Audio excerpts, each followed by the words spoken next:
Selamat siang saudara, jumpa lagi dengan saya Delia Mada Pengabdian Dan saya Reva Melati Sukma di Breaking News Siang. Inilah kabar siang selengkapnya, saya akan mengawali dengan berita pertama. Pemilu 2024 menuju masa depan yang lebih maju. Dewan Perwakilan Rakyat, pemerintah, penyelenggaraan pemilihan umum sepakat penyelenggaraan pemungutan suara pada tanggal 14 Februari 2024 yang akan mendatang.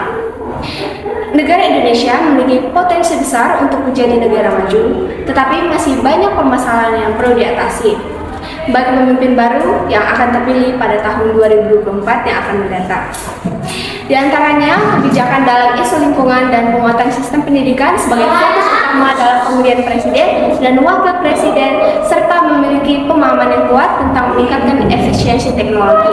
Di antaranya, teknologi industri, pengembangan infrastruktur, dan teknologi modern. Di dalam hal penegakan hukum dan pemberantasan korupsi, pemimpin juga harus bertindak tegas agar tidak menghambat kemajuan negara. Pemimpin baru harus juga memiliki pemahaman yang kuat tentang hubungan internasional, dikarenakan Indonesia adalah negara yang strategis di Asia Tenggara. Presiden dan wakil presiden diharuskan mampu mengatasi isu-isu global seperti perdagangan, perubahan iklim, dan keamanan regional. Intinya, masyarakat harus memiliki pemimpin baru yang relevan dan berkompeten dalam mengayomi masyarakat, serta kinerja yang bertanggung jawab untuk melaksanakan kewajiban dan mengatasi masalah-masalah tersebut. Kita beralih kepada kabar selanjutnya. Penyalahgunaan narkoba di kalangan remaja. Narkoba adalah bahan atau zat yang jika dimasukkan dalam tubuh manusia, baik secara oral atau diminum, dihirup maupun disuntikan, dapat mengubah pikiran, suasana hati atau perasaan, dan perilaku seseorang. Berbahaya yang mengakibatkan seseorang mempunyai ketergantungan terhadap obat-obat tersebut. Yang termasuk jenis narkotika adalah tanaman papaver, opium mentah, opium nasta, opium obat, morfina, kokaina, etgonina, tanaman ganja, garam-garam dan turunan-turunan dari morfina dan kokaina, serta campuran-campuran dan sediaan-sediaan yang mengandung bahan tersebut di atas. Ketergantungan obat dapat diartikan sebagai keadaan yang mendorong seseorang untuk mengonsumsi obat-obat terlarang secara berulang-ulang atau berkesinambungan. Oleh karena itu, narkoba yang menyebar di kalangan masyarakat yang dapat menimbulkan penyakit sampai kematian harus diberantas demi kehidupan generasi penerus bangsa. Demikian breaking news yang pada hari ini, kami pamit undur diri. Selamat siang dan sampai jumpa.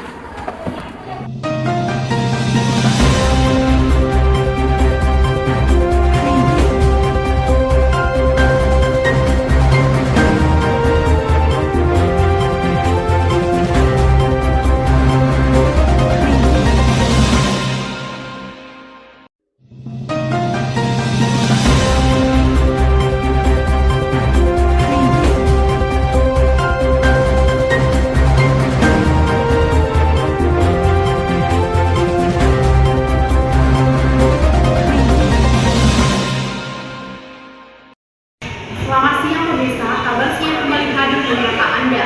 Kami akan menghadirkan sejumlah kabar terbaru yang akan menemani Anda di rumah. Di antaranya adalah siswa di Bekasi dibully hingga amputasi kaki.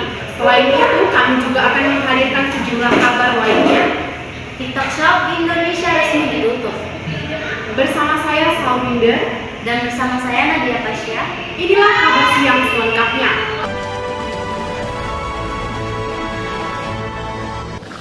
Kita ke kabar pertama pemirsa. Bullying adalah tindakan agresif yang biasanya dilakukan seseorang untuk mengintimidasi atau mendominasi orang lain yang dinilai lebih lemah. Seperti yang terjadi di SDN 09 Jatimulya, Bekasi. Siswa berinisial FA berumur 12 tahun yang diamputasi setelah dibully teman sekolahnya. Aksi bully itu dilakukan teman FA di kantin hingga membuat kakinya cedera dan berujung kanker tulang pada Februari 2023 lalu. Akibatnya, FA menjadi trauma dan takut untuk bersosialisasi kepada orang banyak. FA juga putus asa karena keadaannya yang sekarang sudah tidak lagi bisa berjalan seperti biasanya. Sehingga FA tak mau lagi bersekolah karena takut atau trauma. Pihak sekolah harus menindak tegas lagi kasus pembulian ini agar tidak ada lagi korban selanjutnya. Kita ke kabar selanjutnya.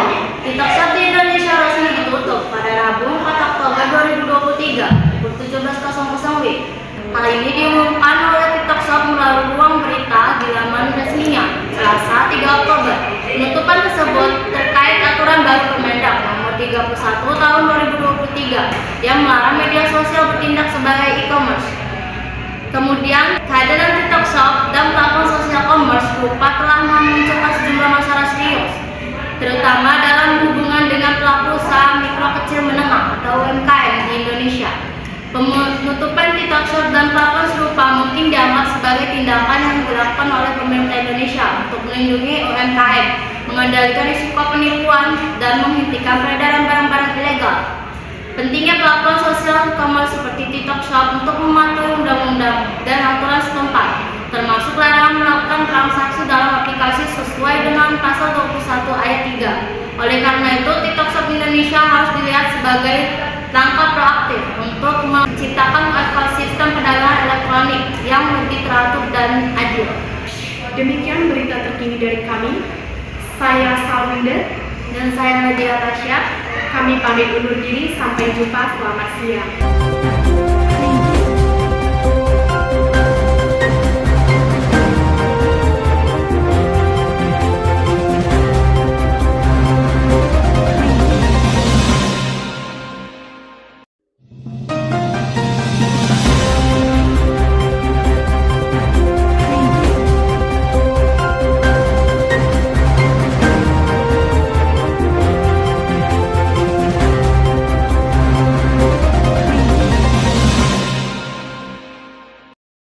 Selamat siang pemirsa, kembali lagi bersama saya Desi Amelia. Saya Jisiana Solan Pasaribu.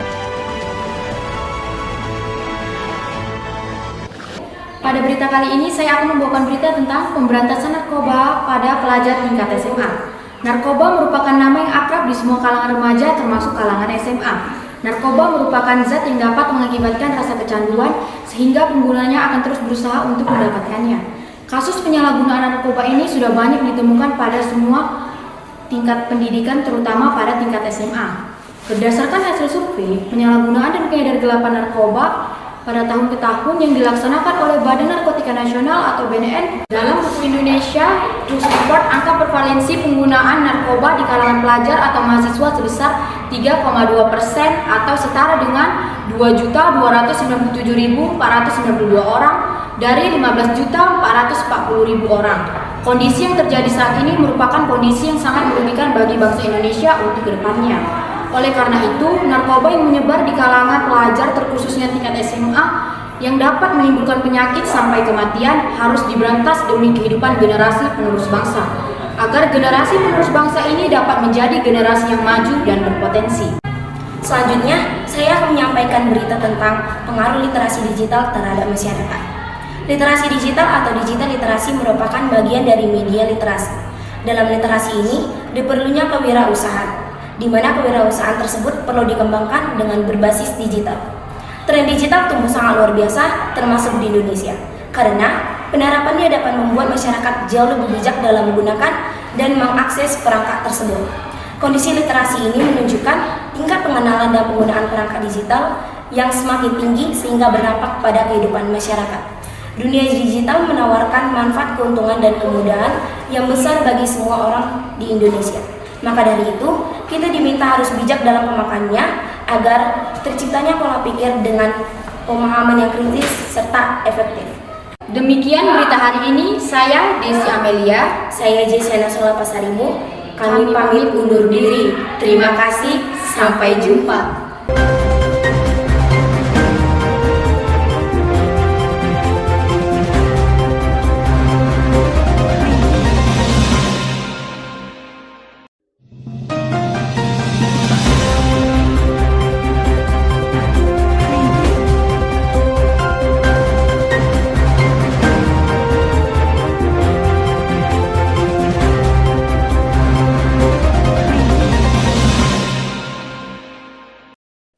Selamat pagi, bersama saya Reven Pangunsong. Sini kita akan membacakan berita tentang kesehatan mental remaja. Kesehatan mental remaja akhir-akhir ini menjadi isu yang relevan dan semakin mendesak. Data menunjukkan angka kematian yang disebabkan penyakit mental sangat tinggi tahun ini. Ada beberapa jenis penyakit mental, diantaranya depresi, gangguan kecemasan, gangguan tidur. Penyakit mental pada umumnya memiliki gejala yang sama, yaitu halusinasi, kehilangan konsentrasi, stres, dan ketakutan. Gangguan kesehatan mempunyai penyebab yang sama, antara lain cedera pada kepala, faktor genetik, kekerasan fisik, bullying, dan obat-obatan. Ada beberapa cara agar penyakit mental bisa disembuhkan, dengan cara makan makanan teratur, makan makanan yang mempunyai gizi yang seimbang, mencari kegiatan yang baru seperti hobi-hobi baru, dan rutin berolahraga. Sekian berita dari saya, selamat siang dan terima kasih.